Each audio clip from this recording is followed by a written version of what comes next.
ایک بات پڑھی نسائی شریف میں اور دیگر کتابوں میں، کچھ باتیں انسان کے لیے غذا بن جاتی ہیں۔ وہ بیمار ہو تو پڑھ کے تندرست ہو جاتا ہے، وہ دکھی ہو تو پڑھ کے سکھی ہو جاتا ہے، سن کے سکھی ہو جاتا ہے۔ حضرت ام سلیم، حضرت انس بن مالک کی والدہ، ان کے شوہر موجود نہیں تھے، انتقال کر گئے، تو حضرت ابو طلحہ انصاری کہتے ہیں کہ میں نکاح کرنا چاہتا تھا۔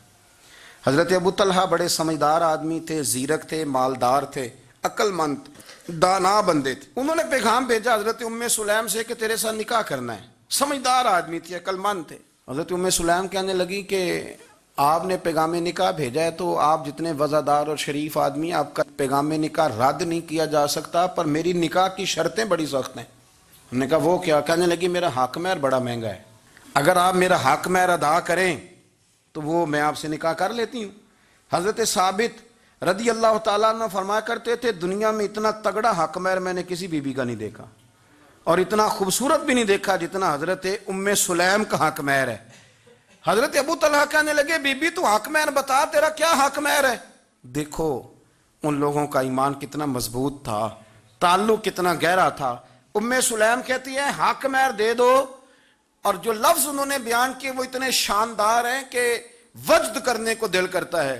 فرمانے لگی بس حق مہر لوں گی، اس کے بعد کسی چیز کا سوال نہیں کروں گی، ساری زندگی خرچہ نہیں مانگوں گی، روٹی پانی کپڑا جو دو گے پہن لوں گی، پر ایک حق مہر وہ اگر دیتے ہو تو میں نکاح کر لیتی ہوں، اس کے علاوہ سوال کوئی نہیں۔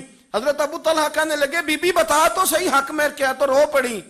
کہنے لگی تو غیر مسلم ہے، میرے نبی کا کلمہ پڑھ جا، یہی میرا حق مہر بن جائے گا، تو حضور کا غلام ہو جا، میں ساری زندگی روٹی نہیں مانگتی، میں کسی شے کا سوال نہیں کرتی، میں غریبی میں جیوں گی، میں تھوڑے پہ گزارا کروں گی، پر میرے رسول کا کلمہ پڑھ جا، یہ میرا حق مہر بن جائے گا۔ آپ یارو اس درد کو سمجھو نا، تو کلمہ پڑھ جا۔ حضرت ابو طلحہ کہنے لگے میں بھی دین کے بڑا قریب تھا، لیکن تیرا سچا اور سچا جذبہ بتاتا ہے کہ دین سچا ہے۔